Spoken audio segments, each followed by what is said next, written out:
Estamos al aire, Francisco. Ajá. Muy bien, muy bien. Seguimos entonces con este cursillo introductorio básico sobre las Sagradas Escrituras.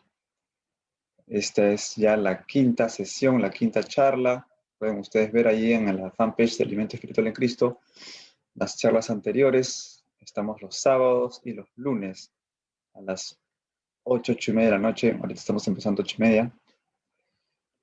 Y el día de hoy, como ven en el título, vamos a hablar sobre Tobías, Judith y Esther. Pero le hemos puesto ahí introducción a los deuterocanónicos, porque dependiendo de qué Biblia tengan ustedes, a lo mejor no encuentran Tobías, a lo mejor no encuentran Judith, o a lo mejor Esther no tiene la misma cantidad de capítulos que en otra Biblia. ¿Qué está pasando? ¿Qué pasa ahí? ¿Los editores se han confundido? No. Si ustedes ven, pueden revisar la primera charla que tuvimos y lo hemos repetido en las charlas siguientes. Hay dos cánones, ¿no? Dos listas de libros inspirados. Cuando los romanos arrasaron el templo de Jerusalén en el año 70 del primer siglo, y los rabinos, los maestros de la ley, los miembros del Sanedrín, se refugiaron en Jamnia, ellos determinaron cuáles iban a ser los textos que iban a ayudarlos a permanecer en su identidad. Y ese es el canon de Jamnia. ¿Okay? Y ahí tenemos una cierta cantidad de libros de lo que sería la Biblia hebrea, que para nosotros es el Antiguo Testamento. Pero también, antes de ellos, había ya, digamos, otra lista, una lista un poco más extensa, que se había hecho en Alejandría, Egipto, por parte de aproximadamente 70 sabios hebreos, judíos también, allí en Alejandría, en griego, una traducción de la Biblia al griego. Esta versión griega, hecha por judíos, pero griega del idioma, tenía algunos libros que el canon de Jamnia no incluyó posteriormente. Y tenía incluso algunos capítulos extra en un par de libros que tampoco están en el canon de Jamnia. Entonces tenemos el canon de Alejandría, que es un poco más extenso, y el canon de Jamnia, que es un poco más pequeño. Ahora, cuando en el Nuevo Testamento, que también está escrito en griego, se cita el Antiguo Testamento, se cita según el texto de Alejandría. Entonces, como cristianos, se llegó rápidamente a la difusión, digamos, del canon alejandrino para la iglesia cristiana. Posteriormente, en los siglos que han venido después, a partir del siglo XVI, con la Reforma Protestante, hubo discrepancias. Y entonces actualmente vamos a encontrar que algunas iglesias solamente aceptan el canon de Jamnia y otras iglesias aceptan el canon de Alejandría. La diferencia, esos libros que están en el canon de Alejandría, pero no están en el canon de Jamnia, esos libros son los deuterocanónicos. Deutero, segundo, canon, lista, de la segunda lista, ¿no? Bien. Por poner un ejemplo, los protestantes se ciñen únicamente al canon de Jamnia, mientras que los católicos ortodoxos se ciñen al canon alejandrino. Grosso modo. Entonces, los libros que vamos a ver ahora, como estamos yendo más o menos en el orden, más o menos no, exactamente en el orden de la Biblia de Jerusalén, son Tobías, Judith y Esther. Tobías y Judith son libros deuterocanónicos. Esther tiene capítulos que están en Alejandría y no en Jamnia. O sea, son capítulos deuterocanónicos. Y si nos alcanza el tiempo, podemos hablar de los dos libros que siguen, que son primero y segundo de los Macabeos, que también son deuterocanónicos. No son todos, por eso es introducción a los deuterocanónicos. ¿Bien? Bueno, comencemos con Tobías, Judith y Esther. Acá hay tres libros que en la Biblia, en la llamada Vulgata, que es una versión en latín, ¿ok? Se ponen a continuación de los libros históricos, llamados históricos, pero que ya hemos visto en charlas anteriores, que en el original hebreo no hay una sección propiamente histórica y que este nombre de histórico puede llevar a confusión. Podemos verlo desde un punto de vista occidental y decir, histórico, como Historia Universal, como Historia del Perú. No. Son libros que en el original hebreo están o bien en la zona de los profetas o bien en la zona de los escritos sapienciales de sabiduría. Entonces son historias por las cuales nos habla Dios a través de los hechos, o son historias a partir de las cuales el pueblo enriquece su sabiduría de la mano de Dios. ¿Sí? Pero en Occidente se nos ha ocurrido llamarle libros históricos. A continuación de estos libros históricos tenemos Tobías, Judith y Esther. Estos tres libros tienen algunas características comunes. Tres características comunes, vamos a decir. La primera característica es que los textos originales son más o menos oscuros, un poco confusos, ¿sí? Y tenemos diversas versiones. Tenemos manuscritos en el Vaticano, tenemos manuscrito alejandrino, tenemos manuscrito del Sinaí, tenemos un manuscrito antiguo en latino, tenemos varios manuscritos con los textos con ciertas divergencias. ¿Ok? No se tiene, por ejemplo, el original hebreo del libro de Judith, ¿no? Tenemos textos griegos que tienen distintas formas. Lo mismo con el libro de Esther, como dije, hay algunos capítulos que están en la versión griega que no están en la versión hebrea. Entonces, hay una serie de manuscritos a través de los cuales hay que bucear, ¿no? Para poder tener más o menos una forma estable del texto. Esto es una característica común a los libros de Tobías, Judith y Esther. Segunda característica común es que entraron un poco más tarde al canon de las escrituras. O sea, estos libros no son citados directamente en el Nuevo Testamento, pero sí en los primeros siglos ya, a partir de fin del siglo IV, ya estaba usándose, ya estaban en las listas de libros inspirados Tobías, Judith, ¿sí? Y las secciones griegas, es decir, esos capítulos, ¿no? Especiales de Esther. Los judíos nunca tuvo gran aceptación entre los judíos, más sí entre los cristianos. Es la segunda cosa que tienen en común. La tercera característica en común que tienen Tobías, Judith y Esther es el género literario. Son narraciones muy personales, ¿ok? No son narraciones del pueblo, como hemos visto en los libros anteriores, Reyes, Samuel, Crónicas. Por más que Samuel se llame Samuel, que es un nombre y parecería que es un relato personal, en realidad está trazando una historia que repercute en todo el pueblo, ¿no? Porque está la monarquía, Saúl, en fin. Entonces, no es una historia simplemente personal que le pasó a Samuel y quedó en Samuel o en la familia de Samuel, ¿ok? Es algo que repercute en la vida de todo el pueblo. En el caso de Tobías, Judith y Esther son narraciones bastante personales. En el caso de Judith hay cierta repercusión en el pueblo. En el caso de Esther también hay una repercusión en el pueblo, pero la narración misma va mucho al nivel personal. A ver, y como va al nivel personal, toda la parte histórico-geográfica es bien libre, bien difusa, ¿no? No hay, una precisión, no hay un rigor científico, ¿no? En lo que son los marcos históricos y geográficos de estos tres libros, ¿sí?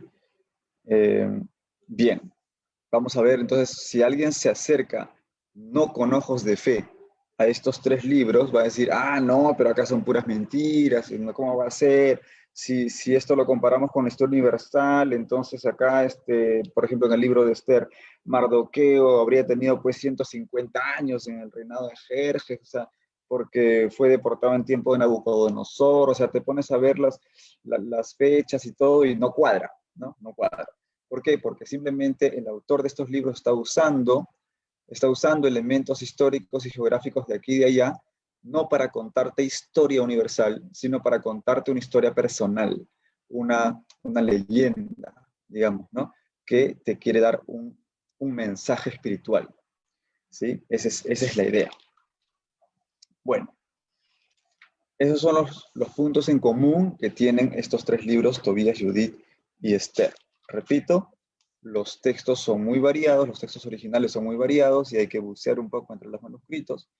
Son deuterocanónicos o tienen partes deuterocanónicas y son historias personales con un mensaje simbólico y no tienen rigor histórico-geográfico.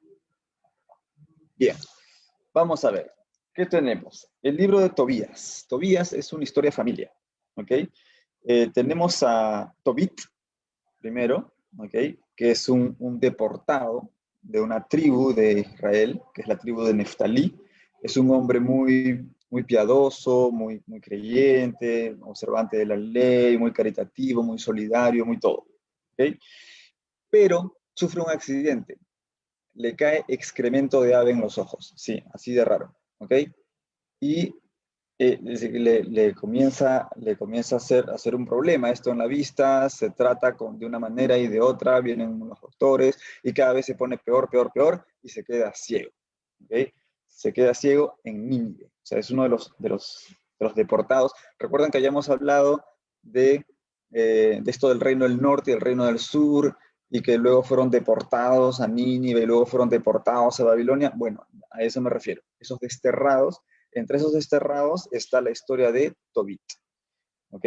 Pero, una vez más, no hay rigor histórico-geográfico, es solamente un marco simbólico, ¿no? Entonces está este personaje que es Tobit, que está deportado en Nínive.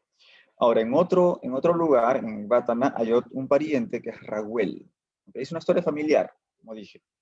Este Raguel tiene una hija que es Sara, que se ha casado 7 veces y ha enviudado 7 veces. O sea, todavía es virgen. Siempre se muere en la noche de bodas. Se casa, se muere. Se casa, se muere. 7 veces. ¿Por qué? Porque al parecer hay un demonio llamado Asmodeo que se encarga de asesinar a los novios apenas se casan, ¿no? Entonces, es como que el demonio se ha enamorado de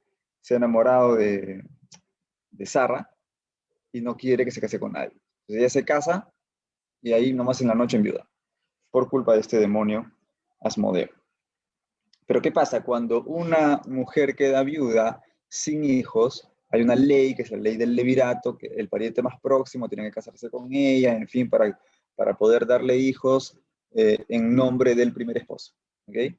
Entonces llega un momento en que ya la sucesión, la secuencia, tantos matrimonios, que el que tiene que desposarse con Sarra en este caso es Tobías, justamente, el protagonista del libro. Y aquí viene el asunto, ¿no? Tobías es hijo de Tobit. Tobit, el que se quedó ciego, ok, el hijo de Tobit es Tobías, y ese Tobías tiene que viajar a desposarse con Sarra, esta mujer que enviuda cada noche de bodas. Ese es el planteamiento de la historia. Ahora, en el camino, hay un amigo que se le une, un compañero de viaje que se le une a Tobías y le va recomendando algunas cosas interesantes para curar la ceguera de Tobit y para no morirse en la noche de bodas y derrotar al demonio Asmodeo. No les cuento más, léanlo, ¿ok? No son muchos capítulos, es el libro de Tobías, pero sí les doy un spoiler. Así, al final se revela que este compañero de viaje había sido un ángel enviado, que era el ángel Rafael, ¿no? Él no se presenta como Rafael, se presenta con otro nombre, pero al final se revela que es el ángel. Cuando se opera el milagro y recupera la vista a Tobit, él se revela y dice, soy Rafael, ¿no? Desde el principio estuvo ahí, un ángel enviado por Dios. Ahora, hay algo muy importante en este libro, que es el matrimonio de Tobías con Sara, que se usa mucho, esta cita se usa mucho, por ejemplo, en los matrimonios católicos, ¿no? Cuando cuando Tobías, acá está la boda. Acá está la boda. Chin, chin, chin, chin, chin. Ahí está. Entonces Tobías, aquí está. Los padres salieron, dice, los padres salieron y cerraron la puerta de la habitación. Entonces Tobías se levantó del lecho y le dijo a Sara, levántate, hermana, y oremos. Hermana le dice porque es del mismo pueblo, ¿no? No es que sea su hermana, no es incesto. Levántate, hermana, y oremos, y pidamos a nuestro Señor que se apiade de nosotros y nos salve. ¿Ok? Ella se levantó y empezaron a suplicar y a pedir el poder quedar a salvo. Este asunto, pues, de que se morían, ¿no? Noche bodas. Comenzó él diciendo, bendito seas, Dios de nuestros padres, y bendito sea tu nombre, por todos los siglos de los siglos. Bendígante los cielos y tu creación entera, por los siglos todos. Tú creaste a Adán y para él creaste a Eva, su mujer, para sostén y ayuda, y para que de ambos proviniera la raza de los hombres. Tú mismo dijiste, no es bueno que el hombre se halle solo, hagámosle una ayuda semejante a él. Yo no tomo a esta mi hermana con deseo impuro, mas con recta intención. Ten piedad de mí y de ella, y podamos llegar juntos a nuestra ancianidad. Y dijeron a coro, amén, amén, y se acostaron para pasar la noche. ¿Ok? Entonces, esto fue lo que pasó cuando en la noche de bodas. Ellos se levantan a orar. ¿Ok? Se levantan a orar. No van a unirse así como dicen como los paganos, ¿no? Sino que se van primero, antes que todo, van a orar. Y esto es lo que se usa mucho, insisto, en bodas católicas, probablemente también ortodoxas, de eso no estoy muy seguro. Luego Tobías lo llama al ángel Rafael, que todavía no sabe que es un ángel, piensa que es un fulano que se llama Azarías, y le dice, hermano Azarías, y le da todo el encargo para la fiesta, y en fin, y viene la boda, se concreta la boda, y no le pasa nada, ¿no? O sea, el demonio se espanta porque, no les cuento por qué, eso lean, no les voy a contar todo, ¿ok? Y después recupera la vista Tobí, tampoco les voy a contar cómo, léanlo, ya, los dejo con las ganas. Y en fin, bueno, ese es el libro de Tobías. Les he contado algunas cosas y les he dejado algunas cosas ahí en el aire para que les dé ganas de leer. Ja. Luego está otro libro, Judith. Judith es una historia quizá más simple, ¿sí? Está en un tiempo de guerra, ¿sí? Es el caso de una victoria de los judíos contra sus enemigos. ¿Qué pasa? Que se están enfrentando con un ejército imponente para variar. Eso es típico en las historias de guerra de la Biblia, ¿no? El pequeño ejército judío con un gran ejército al frente y oran a Dios y ganan, ¿no? Y si no oran, pues pierden. O sea, más o menos, grosso modo, esa es la historia de las guerras de Israel en la Biblia. Entonces aquí están los del ejército del rey Holofernes, ¿no? que obedecen a Nabucodonosor, ¿no? Los asirios, los que se borraron al reino del norte y los deportaron a Nínive, ya estos, ¿no? Estos que estaban a mediados del siglo 8 a.C., más o menos, ya lo hemos visto en charlas anteriores. Bueno, estos asirios, venía un ejército de estos asirios de Nabucodonosor al mando de Holofernes, un general de Nabucodonosor que se llama Holofernes. ¿Y qué pasa? Este Holofernes quiere someter no solamente políticamente, sino también religiosamente, ¿no? Porque Nabucodonosor tiene que ser endiosado, ¿no? Es el dios Nabucodonosor, entonces por eso los judíos se oponen. Muy bien, los judíos son sitiados. Este es el asunto. Están en estado de sitio. Eso es un problemón. Están en un lugar llamado Betulia, están privados de agua y están a punto de rendirse.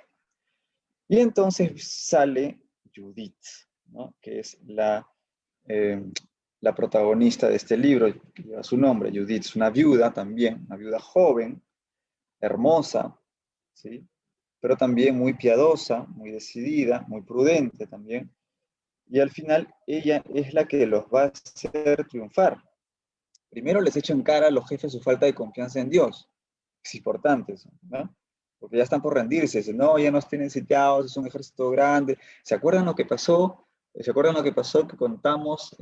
No sé si en la anterior o hace dos charlas, creo que fue hace dos charlas, sí, hace dos charlas, es decir, el sábado pasado, cuando estaban a puertas de la tierra prometida y mandaron a los exploradores y regresaron los exploradores diciendo, no, son muchos, son muy grandes, son muy poderosos, no vamos a poder, y solamente uno, Caleb, dijo, sí, se puede porque Dios está con nosotros, y les hicieron caso a los 11, y se fueron, y por eso estuvieron vagando 40 años hasta que la siguiente generación entrara a la tierra prometida. Bueno, algo parecido acá estaba pasando, estaba flaqueando su fe. Estaban diciendo, no, el ejército es muy grande, nos tienen sitiados, ya no tenemos agua, nos rendimos, Dios nos ha abandonado. Y entonces Judith dice, ¿qué pasa? Judith fue la Caleb de ese momento, ¿no? Judith les dice, no pueden echarse al abandono, hay que abandonarse en Dios en todo caso, no echarse al abandono, no pierdan su confianza en Dios. De hecho, Judith es un nombre que significa la judía, o sea, es súper simbólico el asunto, ¿no? No es que necesariamente haya habido una mujer específica llamada Judith, ¿bien? Pero representa la causa de Dios, ¿no? La causa de la nación, que es la causa de Dios. La unión está entre el pacto entre Dios e Israel. Y sobre todo teniendo en cuenta que Israel, el pueblo de Israel es un pueblo sumamente patriarcal, ¿no? En donde la mujer está en posición de subordinación al hombre y sin embargo es una mujer la que los cachetea prácticamente a los jefes y les dice, ¿qué pasa? Hay que confiar en Dios y es ella la que los va a llevar a la victoria, ¿no? Por medio de la mano de Jerusalén. Bien, ahora, ¿cómo es que Judith los libera? Mediante la seducción. Muy femenino el asunto. Pero no les voy a contar exactamente cómo, para que se tengan las ganas y lo lean. Este libro fue escrito probablemente a mediados del siglo II antes de Cristo y está contando cosas que pasaron pues en tiempos de los asirios, que es el siglo VIII antes de Cristo. Entonces ya vemos que no es propiamente un libro que esté contando cosas de su misma época, como un reportaje, ¿no? Sino que está tomando esa época antigua como marco simbólico para dar una enseñanza, ¿no? De no dejarse vencer en la adversidad, confiar en Dios. ¿Y por qué? ¿Por qué el autor quiere dar ese mensaje? Precisamente porque en el siglo II antes de Cristo están en pleno problema contra los griegos, ¿no? La sublevación de los macabeos, si nos alcanza el tiempo sería chévere ver, por eso digo de los macabeos, porque tiene mucho que ver, ¿no? En tiempo de los macabeos, siglo II antes de Cristo, hace falta ese mensaje, entonces toman esa época histórica del siglo VIII antes de Cristo para decir, miren, en esa época también pasamos problemas, pero pudimos vencer al final, y mira, hay esta historia de Judith, que esto, que lo otro, Es un lenguaje simbólico, es un cuento, ¿no? Es una historia simbólica para dar un mensaje de esperanza, de confianza en Dios. Y luego está el libro de Esther. Esther también es una mujer, la protagonista, ¿sí? En este caso ya se trata de los judíos que están establecidos en Persia. Recuerdan que hemos visto en las recapitulaciones históricas, cuando llegan los persas y liberan a los judíos y se van a reconstruir el templo y todo el asunto, muchos de los judíos se quedan en Persia porque les va bien, no hay problema, pero conservan sus costumbres y todo. Entonces, ¿qué pasa? Que en esa época los judíos que se quedaban en Persia eran como que mal vistos, ¿no? Sí, esto que se han quedado acá, ¿no? Que se vayan a su tierra. Si ya les han dicho que se pueden ir, ¿por qué no se van? y encima se quedan acá con sus costumbres que riñen un poco con las nuestras.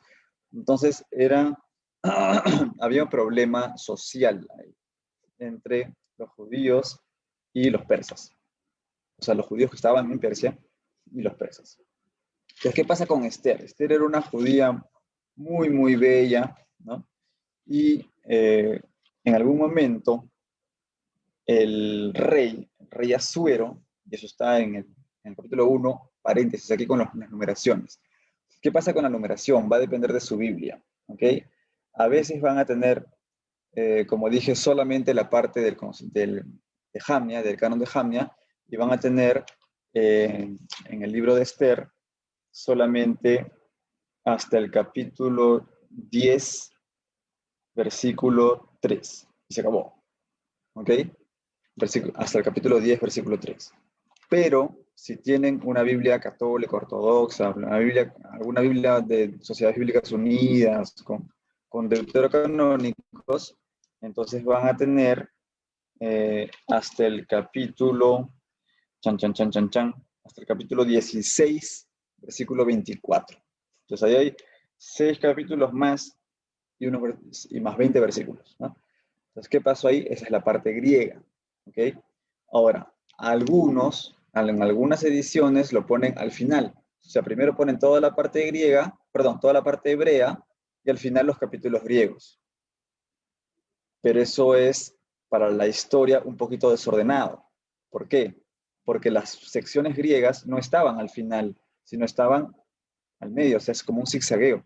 Son pequeños extractos que están a lo largo del libro, a lo largo de la narración. Entonces, otras Biblias, por ejemplo, me parece que la Biblia latinoamericana, tienen no al final los capítulos hebreos, sino ahí donde corresponden la historia.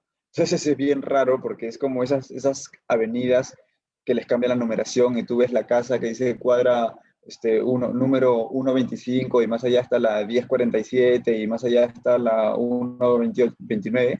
Entonces, ¿qué pasó? ¿Qué cuadra estoy? Ya, es muy parecido esto en algunas Biblias, ¿ok? Tú empiezas a leer Esther y dice capítulo 10, versículo 4, ¿ok? ¿Qué pasó? ¿No?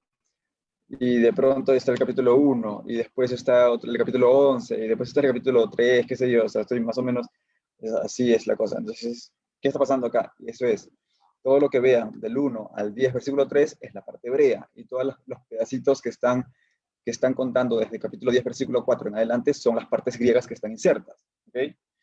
Ahora, para una menor confusión, la Biblia de Jerusalén, que es la que yo utilizo, no se ve porque está ahí está. La Biblia de Jerusalén, que es la que yo utilizo, tiene una cuestión mixta, muy interesante. Pone las partes griegas a lo largo del texto, ¿ok? Para que sea entendible la narración, pero no le pone la numeración de la versión latina. No le pone la numeración de la Vulgata. Le pone una numeración intermedia. O sea que, por ejemplo, cuando empieza el libro de Esther, que es el sueño de Mardoqueo, en fin, dice capítulo 1, versículo 1a, y después versículo 1b, 1c, 1d, 1e, 1f, así hasta el 1r, ¿ok? Cuando vean en esta Biblia esos versículos con letritas, quiere decir, aquí nos vamos a esperar un ratito al versículo 1 porque esto es una parte griega. Y después arranca versículo 1, 2, 3, 4, 5, 6. Esta es la parte griega, esta es la parte hebrea, ¿no? Esta es la parte hebrea.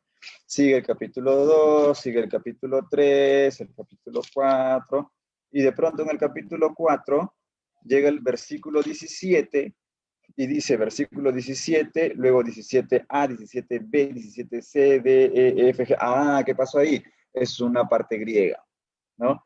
Es una parte griega que está ahí metida. Hasta 17X, Y, Z, ¿no? Y luego viene capítulo 5, 1A, B, C, D, E, F, A. Sigue la parte griega, ¿no?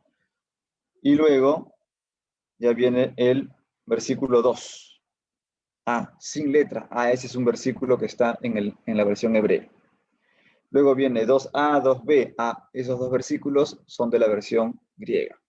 Luego viene el versículo 3, 4, 5, 6, 7, hasta sin letra. Esos son de la versión hebrea. Y sigue el capítulo 6, 7, 8, y así sucesivamente, ¿no? Hasta el capítulo 8, versículo 12, y de pronto versículo 12a, 12b, 12c, eso es texto griego. O sea, cada vez que vean que la numeración se para y comienzan a avanzar letritas, quiere decir que ahí se está insertando una parte del texto griego.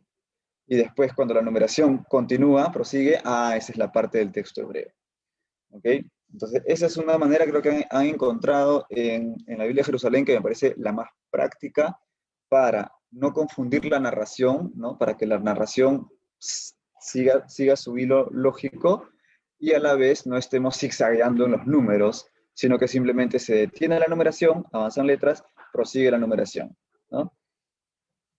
Bien, eso ya dependerá de qué Biblia tengan ustedes en su casa. Puede que no tengan más de 10 capítulos, eso quiere decir que no tienen los deuterocanónicos. Puede ser que tengan los capítulos, pero estén al final, ¿ok?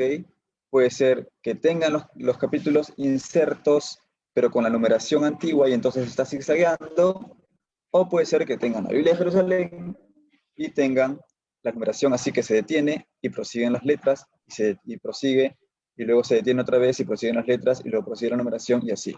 Y cada vez que tienen letritas es la parte griega y cada vez que prosiguen los números es la parte hebrea, que es la parte más larga. Bien, eso espero que se haya entendido. Si no, bueno, de esta manera esto queda grabado, lo repiten para que lo entiendan mejor. Bien, ahí está entrando, ha entrado alguien más ahí, Carmen. Saludos, Carmen.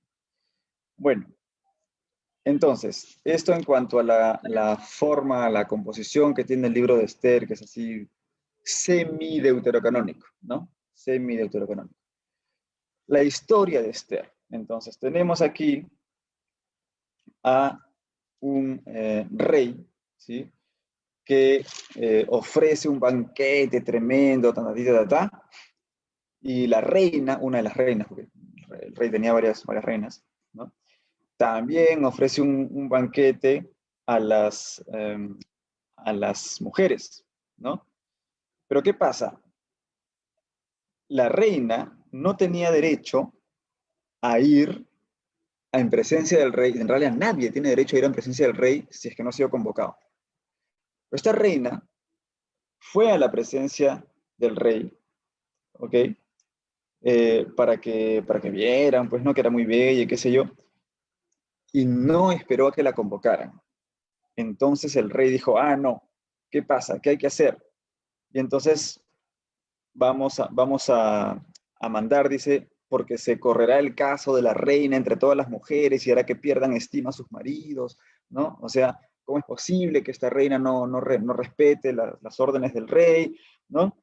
Bueno, entonces, que no vuelva Bastía a presencia del rey Asuero. La banean, digamos, ¿no?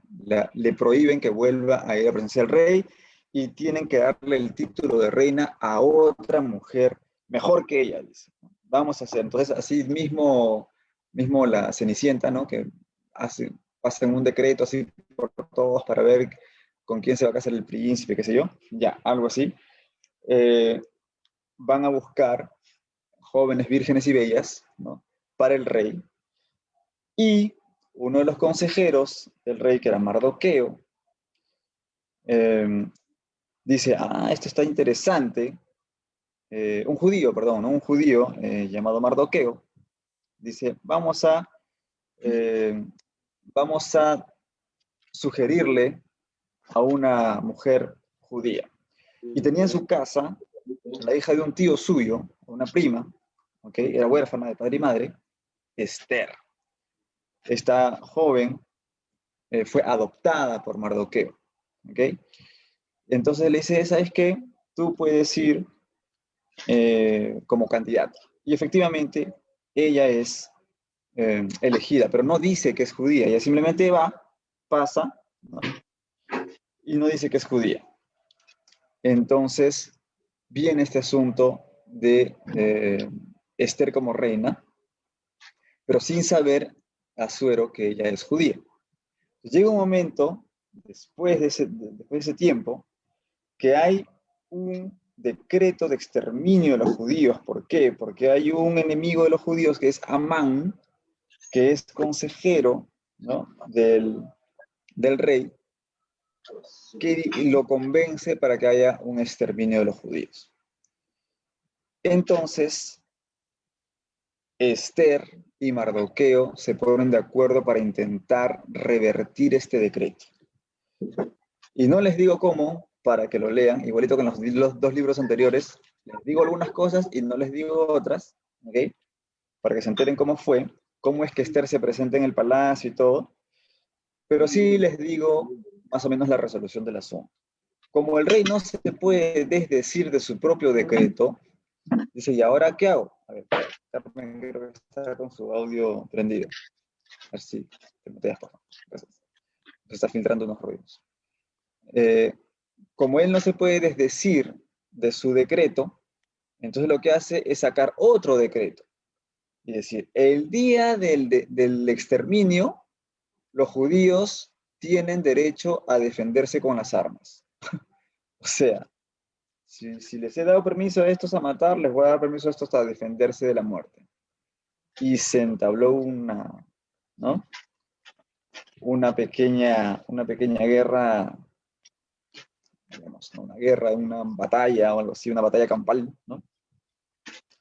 Pero fueron los judíos los que aplastaron a sus enemigos, ¿no? Porque como que no había mucha gente que estuviera dispuesta a ir a exterminarlos. Esto era un decreto que se le había ocurrido a Amán, y seguramente habría un grupito de antijudíos que iban a ir a exterminar impunemente, a matar impunemente judíos, pero cuando sale el decreto de que los judíos tienen todo el derecho a la libertad de defenderse con las armas, este grupito que iba a matar judíos se encontró pues con todo el pueblo judío preparado y dispuesto a luchar, así que no les salió bien la cosa.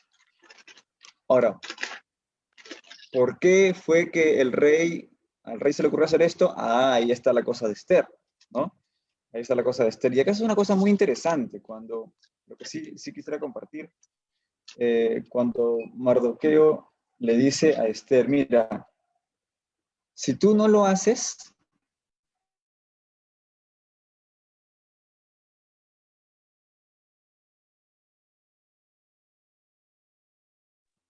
uy, ¿qué pasó? Se me fue el audio. Se me fue el audio temporalmente, ¿no? De pronto. No sé qué pasó. A ver si me dicen hasta dónde es que se escuchó y en qué momento se fue el audio.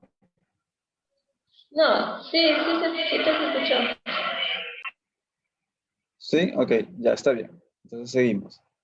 Ahora, esto que quería compartir especialmente es que cuando Esther está dudando sobre lo que tiene que hacer, si lo hace o no lo hace, no se anima, si se anima, no se anima, en fin. Mardoqueo le dice algo así como, Dios de todas maneras va a estar con nosotros.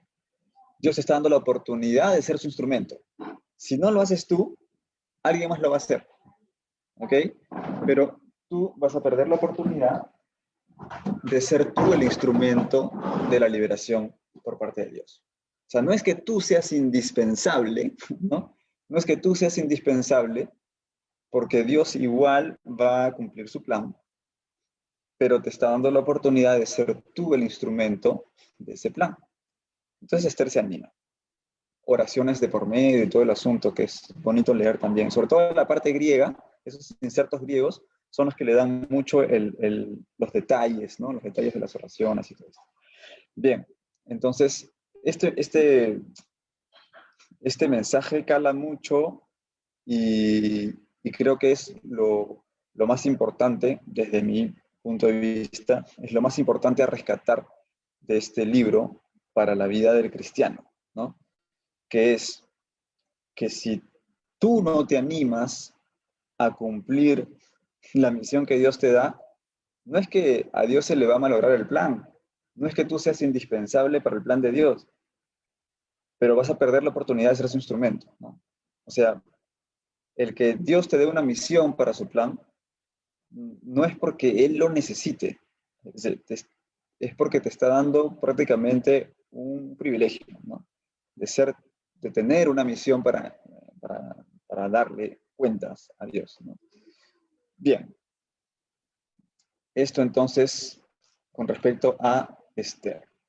Tenemos entonces Tobías y este asunto de los ángeles y del matrimonio sagrado ante Dios, ¿sí? Y demonios, en fin, ángeles y demonios y el matrimonio. Tenemos a Judith con este asunto de no perder la confianza por más que las adversidades sean tremendas, cae muy bien en tiempo de pandemia. Y tenemos esto de Esther, que es cumple tu misión, no porque tú seas indispensable, ni porque Dios realmente te necesite, porque Dios esté necesitado de algo de alguien, sino porque tú tienes ese don o esa gracia de poder servir al plan de Dios con alguna misión, ser instrumento suyo, ¿no? Bien. Bueno, yo dije al principio de la charla que si nos alcanzaba el tiempo, y parece que nos alcanza, podríamos hablar de los libros de los Macabeos, pero también sería interesante, antes de ver si realmente nos está alcanzando el tiempo, pasar a las típicas preguntas, porque nos quedan algunos minutos solamente. Entonces, a ver, no sé si Carmen, Karen, Ricardo, alguno o alguien en el chat de Facebook desea hacer alguna pregunta.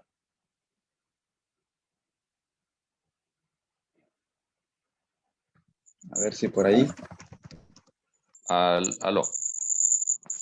Hola, Ricardo. Hola, Francisco, ¿qué tal? Buenas noches con todos. Sí, bueno, estos libros son muy interesantes y, bueno, qué pena pues que no todas las Biblias los tengan, ¿no? Entonces, bueno, eso ya sabemos que es por la división, ¿no? Y por lo que los retiraron, pues, estos libros, ¿no? Quisiera que nos cuentes un poquito, quizás, y mi pregunta va así, ¿qué pasó? ¿Por qué? ¿A raíz de qué pasó? ¿Por qué la Biblia, Jerusalén, la Biblia católica tiene estos libros y la Biblia podríamos decir, de los hermanos separados o los hermanos protestantes, no los tienen, ¿no? O sea, ¿quién tomó esa decisión? ¿Quién fue la persona caramba, de alguna manera creó esta diferenciación, ¿no? Eso sería bueno que el público lo sepa históricamente, ¿no? Porque tiene que haber un origen, una razón, ¿no? Esa sería mi pregunta, Francisco. Bueno, esto viene, como dije, bueno, lo dije muy de pasadita, es cierto, por la Reforma Protestante, ¿no? Sobre todo con Martín Lutero. Lutero, eh, cuando hace su traducción, al alemán de la Biblia,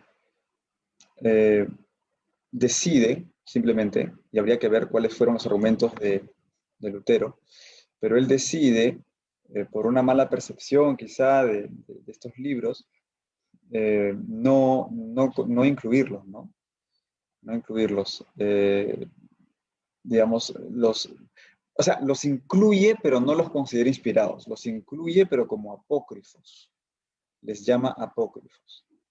Entonces, no los eliminó de su edición, de la edición de las escrituras, pero los llamó apócrifos. Entonces, tarde o temprano, los seguidores de Lutero, ¿no?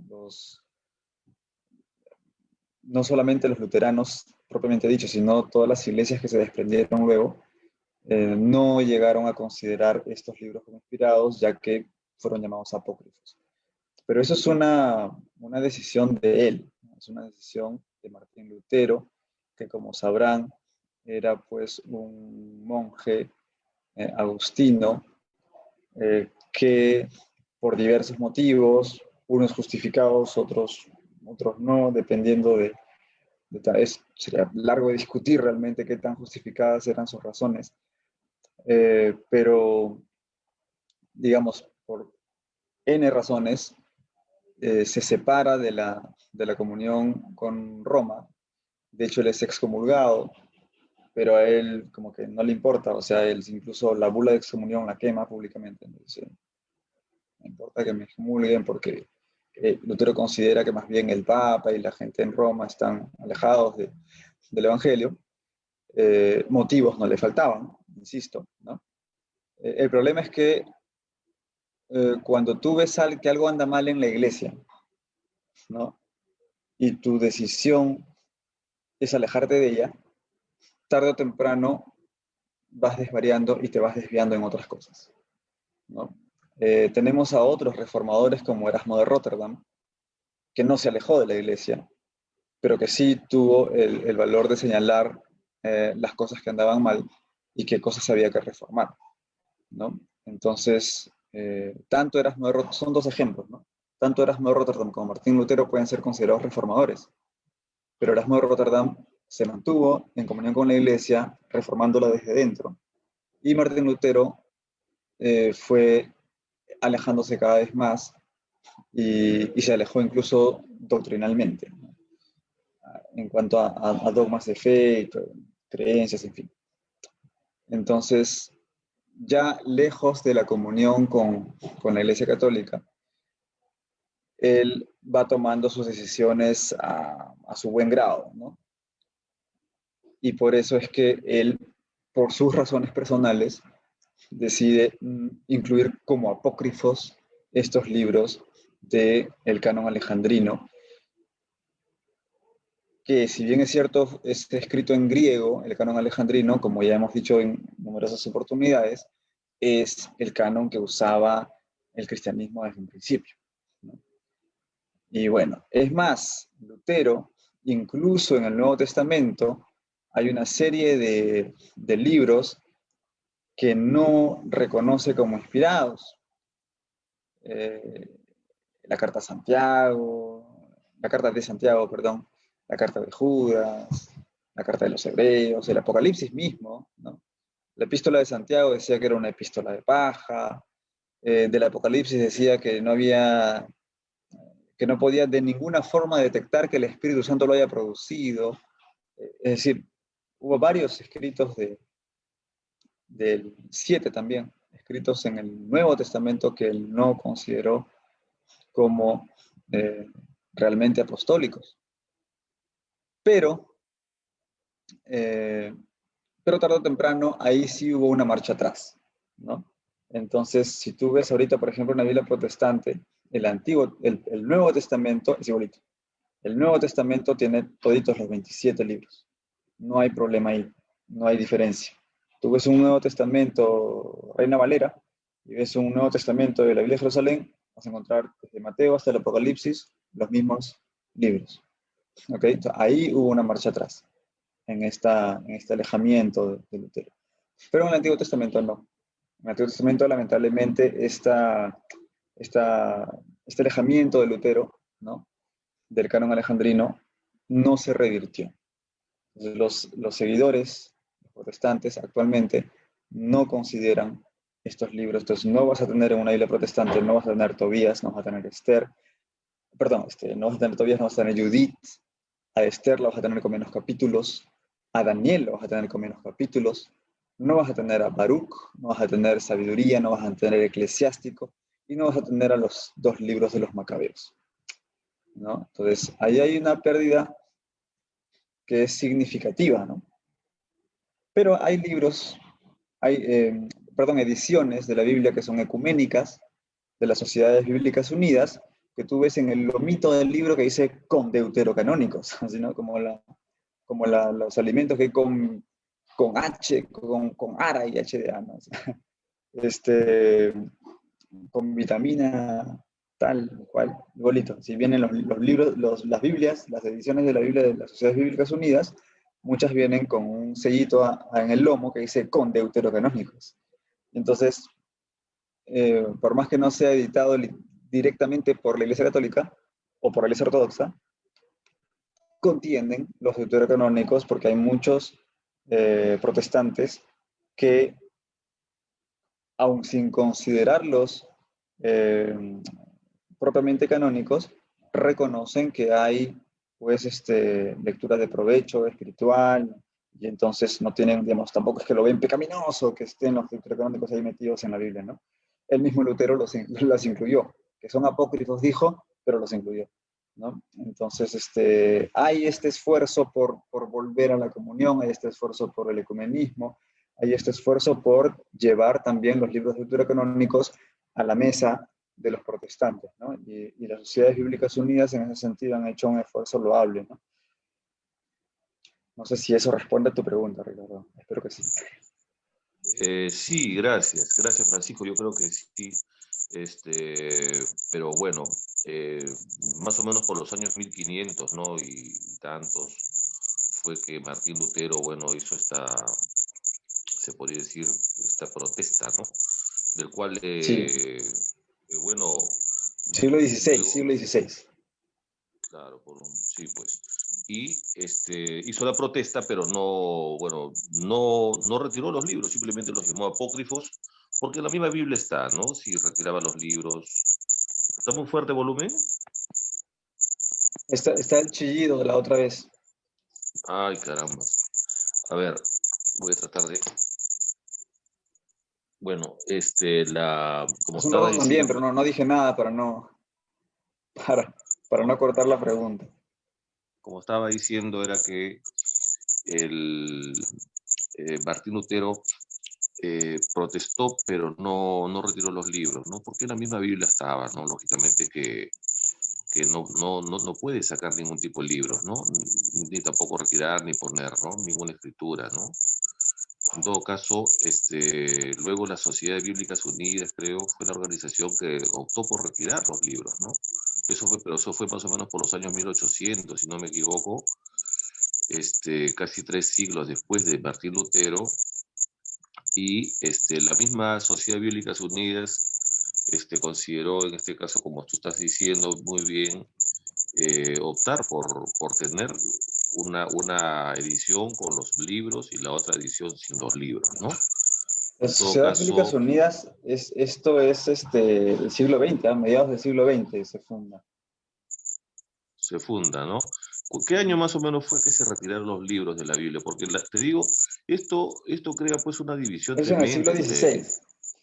En el siglo XVI se retiran y a mediados del siglo XX, Sociedades Bíblicas Unidas empieza bueno, se funda y en algún momento de su historia, no sé si desde el principio, eso sí no sabría decirte, pero en algún momento de su historia, las Sociedades Bíblicas Unidas comienzan a editar algunas Biblias con deuterocanónicos.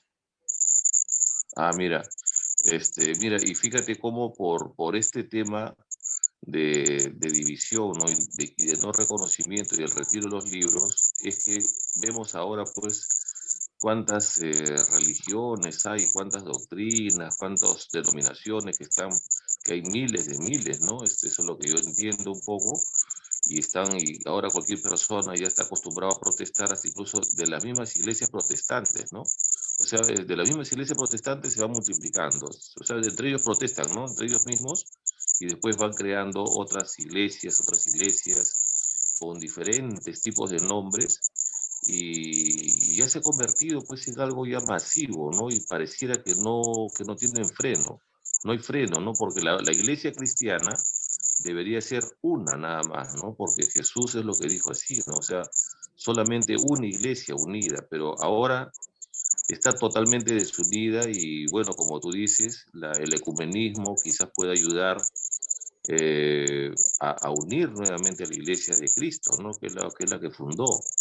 Entonces, bueno, yo te pediría de repente un comentario respecto al tema esta multiplicación ya casi imparable, ¿no? de la iglesia cristiana, multiplicándose y multiplicándose cada vez más, ¿no? Te pedí un comentario acerca de esto. ¿Tú crees que el ecumenismo va a poder solucionar en algún momento este tema o crees que no, que es casi imposible? El ecumenismo es una obra de Dios. El ecumenismo no es algo que vayamos a lograr nosotros. El ecumenismo es Claro. algo que va a lograr el Espíritu Santo. Y es como dije lo de Esther. O estás, o eres instrumento, o no eres instrumento, pero el plan de Dios se da, ¿no? Y hijo.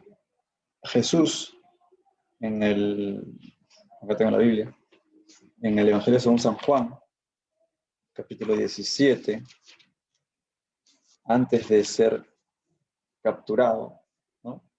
Antes de entregarse a las autoridades, él hace una oración, que es todo el capítulo 17, de Juan. Y es bien claro aquí, cuando en el versículo 20 y 21 dice lo siguiente: no ruego solo por estos, sino también por aquellos que por medio de su palabra creerán en mí, dice el 20. O sea, todos los que vendrán en los siglos siguientes. Y el 21 dice, para que todos sean uno. Esa oración que hace Dios Hijo a Dios Padre. Es una oración en el seno de la Trinidad, fíjate. No puede no ser oída esa oración, ¿no? Para que todos sean uno. Como tú, Padre, en mí y yo en ti. Ese nivel de unidad, ¿no? Como tú, Padre, en mí y yo en ti. Que ellos también sean uno en nosotros, para que el mundo crea que tú me has enviado. Es que es un testimonio, para que la gente crea realmente en Cristo, tiene que haber unidad. No hay, una de las cosas que más alejan a las personas de Cristo es la desunión de los cristianos. Es triste, es como dispararse al pie, ¿no? Una de las cosas que más alejan a las personas de Cristo es la desunión de los cristianos. Si los cristianos estuviéramos más unidos entre nosotros, sería mucho más atractivo el cristianismo, pero atractivo en profundidad, no atractivo en forma, no atractivo porque le bailas bonito y le pones buena música y le pones colorinche, ¿no? Sino atractivo a profundidad. Si realmente hubiera unión, es como se hacía, como en los primeros siglos, ¿no? Ved cómo se aman, ¿no? Esa era la atracción. En esto sabrán que son mis discípulos, en el amor que se tienen. O sea, el amor y la unidad entre los cristianos, eso es lo que jala, eso es lo que atrae. Y el testimonio, el martirio en su sentido amplio, ¿no? El testimonio. Entonces, sí, efectivamente, la unión es algo que Cristo mismo pidió a su Padre y no puede no ser escuchada esa oración. La unión es una obra de Dios y nosotros debemos ser instrumentos de esa unión. Y esa unión es tanto más importante cuanto más sirve como testimonio.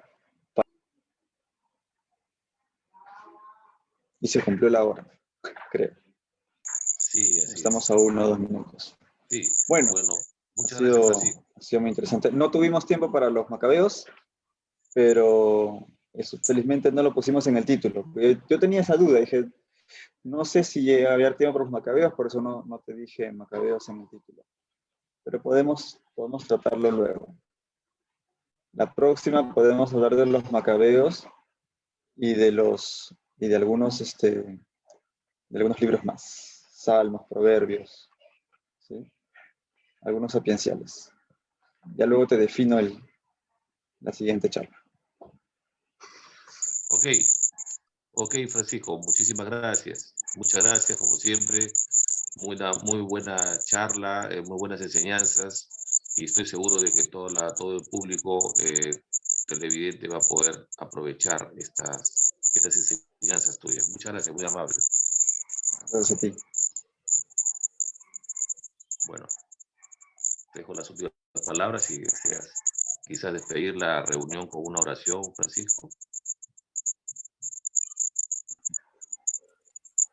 Sí, cómo no. Gracias, Señor, por estos momentos de compartir tu palabra. Danos la conciencia de estar siempre contigo.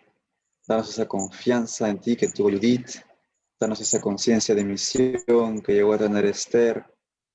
Danos ese respeto por tu bendición que tuvo Tobías. Haznos, Señor, capaces de poder aprovechar cada mensaje y cada enseñanza que nos das en tu palabra. Amén. Amén, Señor. Gracias. Amén. Entonces, hasta lunes. Buen weekend, buen fin de semana. Hasta lunes, muchas gracias. Hasta el lunes, Francisco. Hasta el lunes, Carmen. Hasta el lunes. Gracias, Hasta el bendiciones. lunes, gracias. Sí, que Gracias. Dios los bendiga. Chao, Bendiciones Carmen. también. Chao, Chao, chao. chao. Nos vemos. Hasta el Gracias, lunes. Francisco. Chao, chao.